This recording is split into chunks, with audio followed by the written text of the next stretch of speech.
دل کا دنیا کے ساتھ متعلق ہونا یہ حرص ہے. دل کا دنیا کے ساتھ متعلق ہونا یہ حرص کا مرض ہے، اور حرص ام الامراض ہے، امراض کی جڑ ہے. اور دنیا کہتے ہیں، حضرت حکیم الامت مولانا اشرف علی صاحب تھانوی رحمۃ اللہ فرماتے ہیں، جس چیز میں فی الحال حظ ہو اور آخرت میں اس کا کوئی ثمرہ نہ ہو وہ دنیا ہے. تو دل کا ایسی چیز کے ساتھ متعلق ہونا، دنیا کے ساتھ متعلق ہونا یہ حرص ہے. اور عرض کیا کہ دنیا کہتے ہیں جس چیز میں فی الحال حظ ہو یعنی مزہ ہو اور آخرت میں اس کا کوئی ثمرہ نہیں، وہ دنیا ہے. دل بڑی مشکل سے بن پاتا ہے، دل آئینہ بنتا ہے رگڑے لاگ جب کھاتا ہے دل.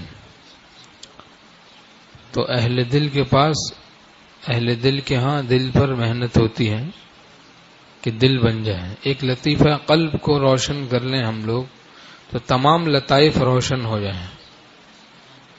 حضرت حاجی امداد اللہ مہاجر مکی رحمۃ اللہ علیہ فرماتے تھے، ایک لطیفہ قلب کو روشن کر لو تمام لطائف روشن ہو جائیں گے. الا ان فی الجسد مضغہ اذا صلحت صلح الجسد کلہ واذا فسدت فسد الجسد کلہ الا وہی القلب.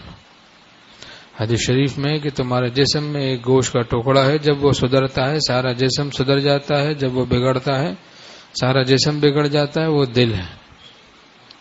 تو حضرت حاجی امداد اللہ مہاجر مکی رحمۃ اللہ اسی حدیث شریف سے استدلال فرماتے تھے کہ دل اگر بن جائے، لطیفہ قلب روشن کر لو تو تمام لطائف روشن ہو جائیں گے.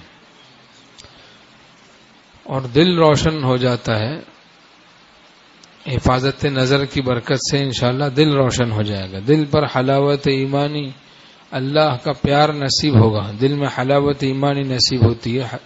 حدیث قدسی میں ہے، ان النظر سہم من سہام ابلیس مسموم من ترکہ مخافتی ابدلتہ ایمانا یجد حلاوتہ فی قلبی.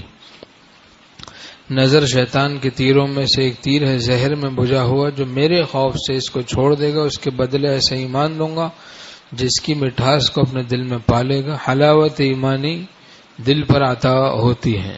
حفاظت نظر کرنے والا جو ہوتا ہے، اللہ کے لیے نظر کی حفاظت کرنے والے کے دل کو حلاوت ایمانی یعنی اللہ کا پیار عطا ہوتا ہے.